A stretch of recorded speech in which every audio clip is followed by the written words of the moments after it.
Assalamualaikum warahmatullahi wabarakatuh.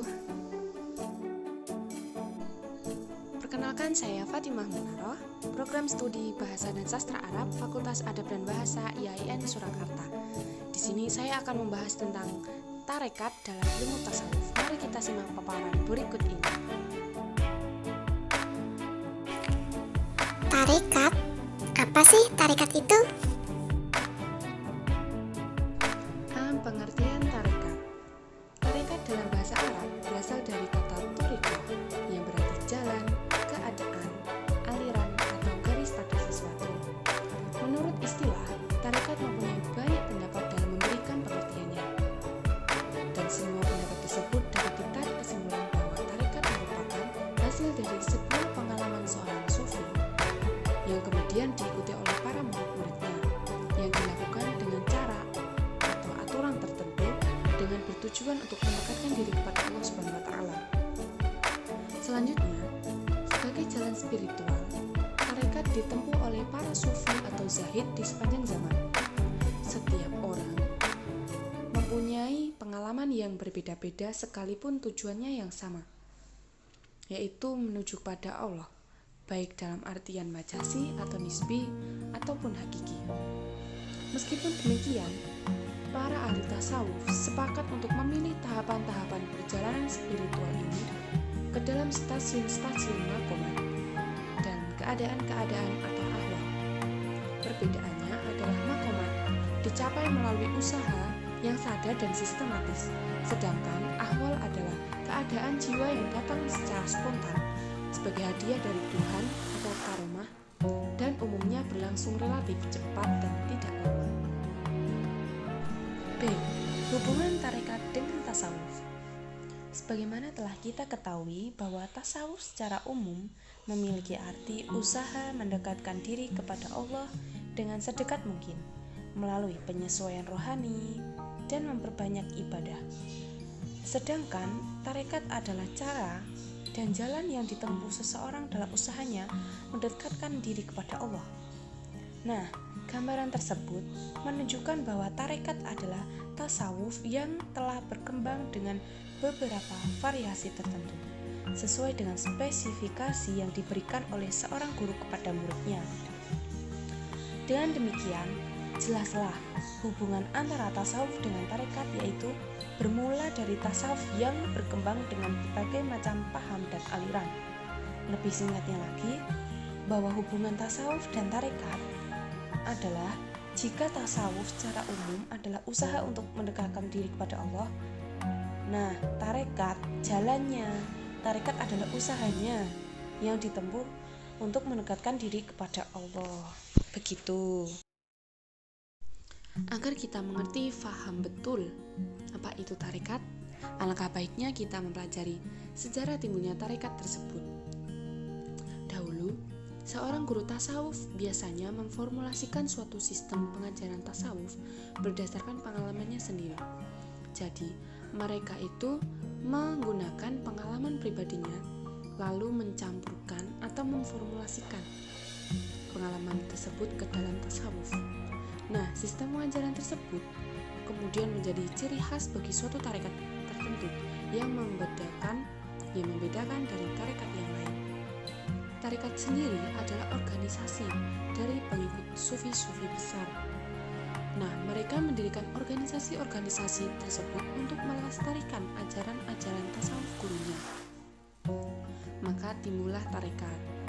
Nah, tarekat ini biasanya memakai suatu tempat pusat kegiatan yang disebut ribat atau disebut juga zawiyah, hangkah, atau pekir.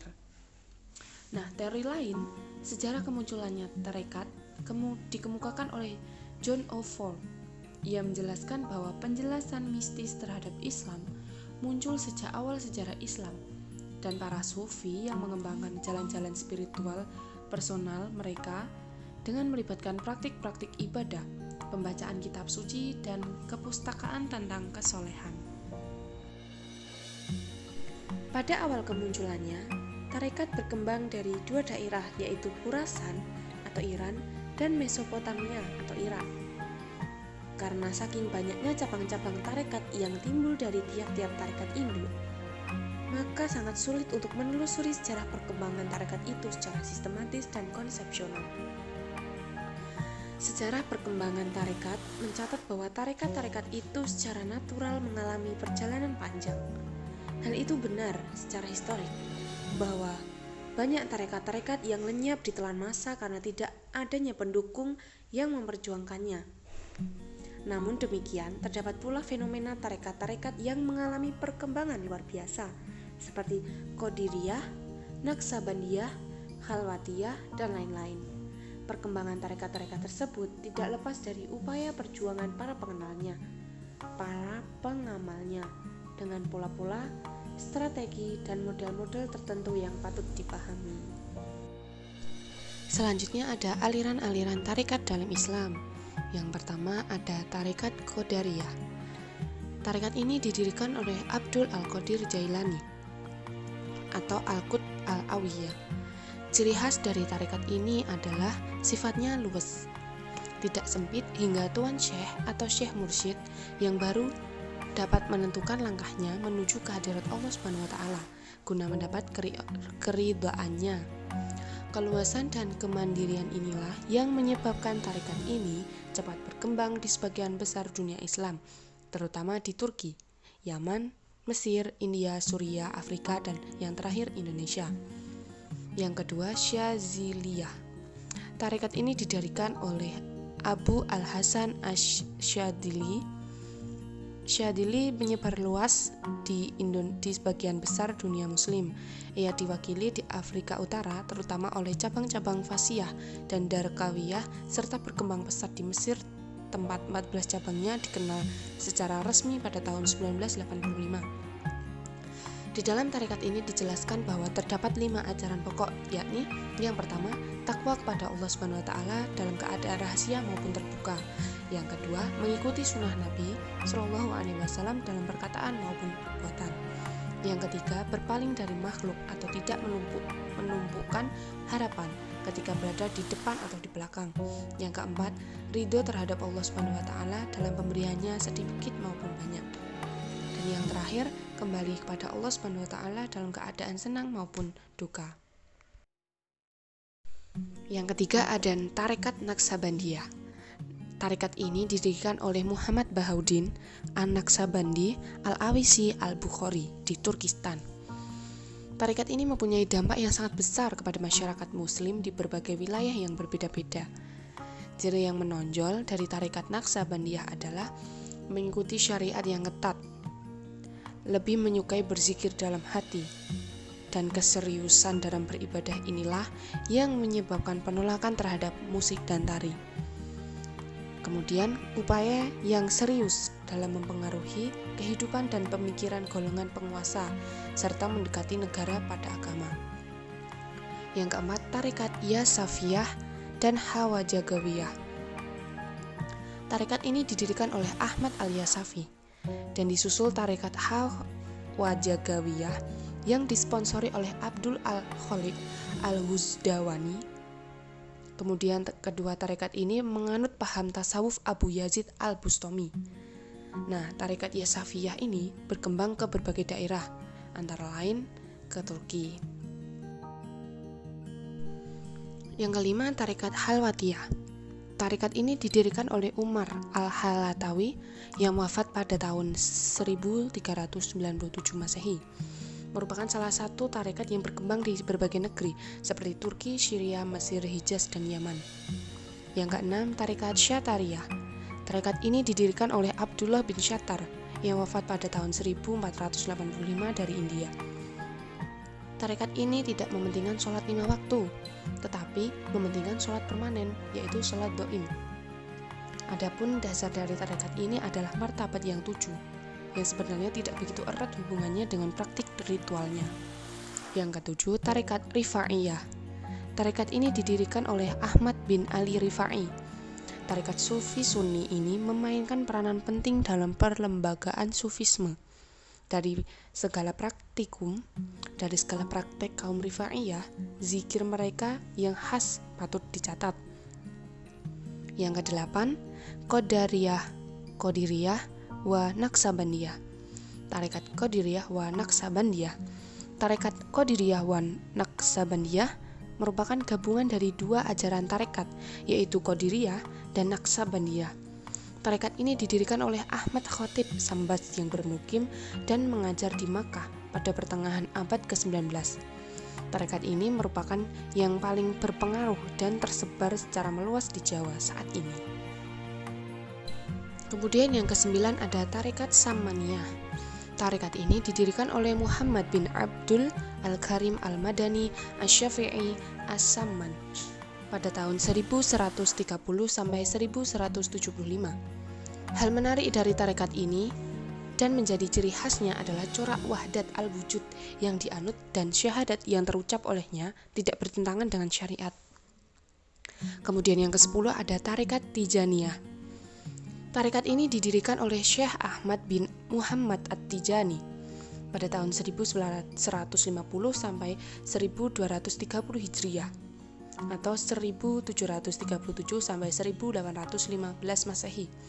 Bentuk amalan Tarekat Tijaniyah terdiri dari dua jenis, yaitu wirid wajibah dan wirid ikhtiyariyah. Yang ke-11 Tarekat Chistiyah. Chistiyah adalah salah satu tarekat sufi utama di Asia Selatan. Pendiri tarekat ini di India adalah Khawajah Mu'in ad-Din Hasan, yang lebih populer dengan panggilan Mu'in ad-Din Chisti. Yang ke-12 Tarekat Maulawiyah. Nama Maulawiyah berasal dari kata Maulana atau guru kami, yaitu gelar yang diberikan murid-muridnya kepada Muhammad Jalal ad-Din Ar-Rumi yang wafat pada tahun 1273. Selanjutnya yang ke-13 ada Tarekat Ni'matullah. Tarekat ini adalah suatu mazhab Sufi Persia yang segera setelah berdirinya dan mulai berjaya pada abad ke-8 sampai 14, mengalihkan loyalitasnya sebagai Syi'i Islam. Tarekat ini didirikan oleh Syekh Ni'matullah Wal. Tarekat ini secara khusus menekankan pengabdian dalam pondok sufi itu sendiri. 14. Tarekat Sanusiyah. Tarekat ini didirikan oleh Sayyid Muhammad bin Ali As-Sanusi. Dalam tarekat ini zikir bisa dilakukan bersama-sama atau sendirian. Nah, tujuan zikir itu lebih dimaksudkan untuk melihat Nabi ketimbang melihat Tuhan, sehingga tidak dikenal keadaan ekstatis sebagaimana yang ada pada tarekat lain. Di samping tarekat-tarekat di atas ada pula tarekat lokal yang didirikan di Indonesia, diantaranya satu Tarekat Akmaliyah atau Hakimiyah, didirikan oleh Kiai Nur Hakim. Ia dikenal sebagai dukun dan tukang jimat. Yang kedua, Tarekat Sidiqiyah, didirikan oleh Kiai Mukhtar Mukti di Losari, Plodo, Jombang pada tahun 1958. Nah, kita lanjutkan di subbab selanjutnya, yaitu pengaruh tarekat di dunia Islam.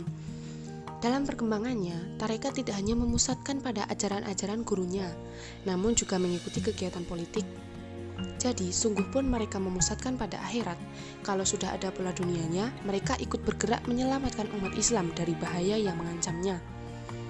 Nah, tarekat-tarekat keagamaan meluaskan pengaruh dan organisasinya, diantaranya menguasai masyarakat melalui suatu jenjang yang terancang baik dan memberikan otonomi kedaerahan seluas-luasnya.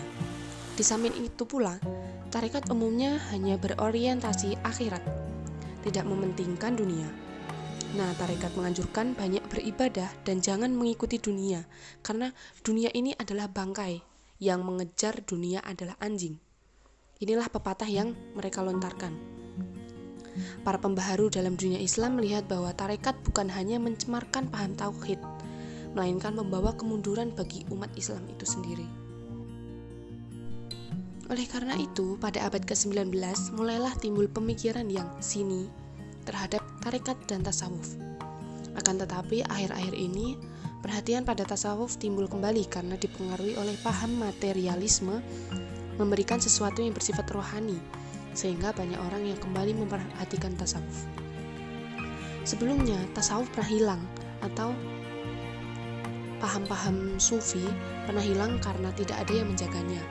Nah, namun sekarang timbul kembali karena dipengaruhi paham materialisme tersebut. Sekian materi dari kami. Bila ada kata atau hal yang disampaikan kurang berkenan, kami mohon maaf yang sebesar-besarnya. Terima kasih telah menonton. Jangan lupa di like, comment, and subscribe ya. Syukran jazilan. Wassalamualaikum warahmatullahi wabarakatuh.